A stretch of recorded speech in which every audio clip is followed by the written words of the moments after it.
আসসালামু আলাইকুম। কেমন আছেন সবাই? আশা করি সবাই ভালো আছেন। তো আজকে সারাদিন কি কাজ করলাম সেটা আপনাদেরকে দেখাবো ইনশাআল্লাহ।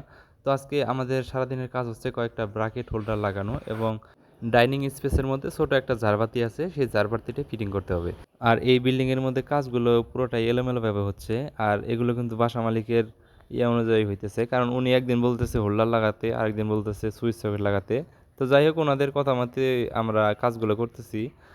আর আমরা যদি হোল্ডারগুলো আগে লাগাই সুইচ সকেট লাগাইতাম, আর এই বিল্ডিংয়ের মধ্যে দেখতে পাচ্ছেন অসংখ্য পরিমাণে পয়েন্ট, যার কারণে এই সুইচগুলো কিন্তু একদম সিরিয়াল বা সিরিয়াল করে দেওয়া লাগতো।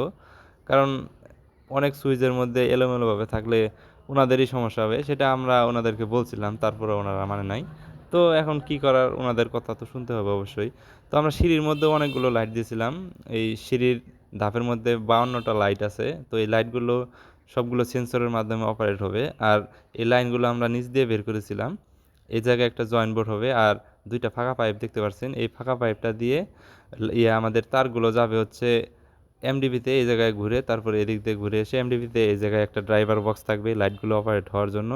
আর এই লাইটগুলো হচ্ছে 12 ভোল্টে অপারেট হবে। আর উপরের ধাপে একটা সেন্সর, নিচের ধাপে একটা সেন্সর থাকবে। আর এভাবেই অপারেট হবে। এমডিবি বক্সের মধ্যে আমরা 3 ফেসের একটা এমসিসিবি দিয়েছি। আর সচরাচর যে বিল্ডিংগুলোতে আমরা কাট আউট ব্যবহার করি, তো এর এর বিল্ডিংয়ের মধ্যে আমরা কাট আউট ব্যবহার করেছি।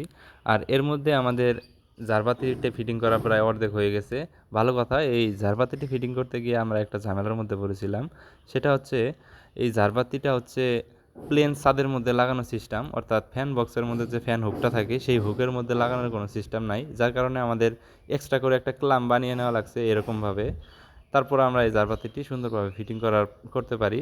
ফিটিং করা শেষ। এখন আমরা দেখি যে আমাদের এই বাটিটা ভিতরে থাকবে, এটা আমরা লাগাই নাই।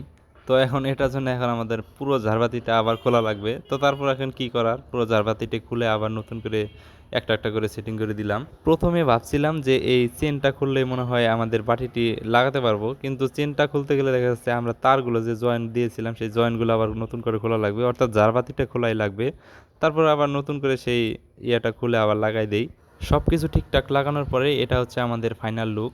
তো ঝাড়বাতিটি ফিটিং করা কেমন হয়েছে অবশ্যই কমেন্টে জানাবেন। আরেকটা বিশাল বড় ঝাড়বাতি আমাদের রাউন্ড সিঁড়ির উপরে লাগাতে হবে। তো ওইটা যখন লাগাবো অবশ্যই আপনাদেরকে সেটা দেখাবো। আরেকটা কথা হচ্ছে, আপনাদের সাপোর্ট পাই বিদায় কিন্তু আমি ভিডিওগুলো বানাই। যদি আমার কাজে কোনো প্রকার ভুল ত্রুটি হয়ে থাকে অবশ্যই কমেন্টে জানাবেন এবং নেক্সটে এর চাইতে সুন্দর কিছু উপহার দিতে পারবো। ধন্যবাদ সবাইকে।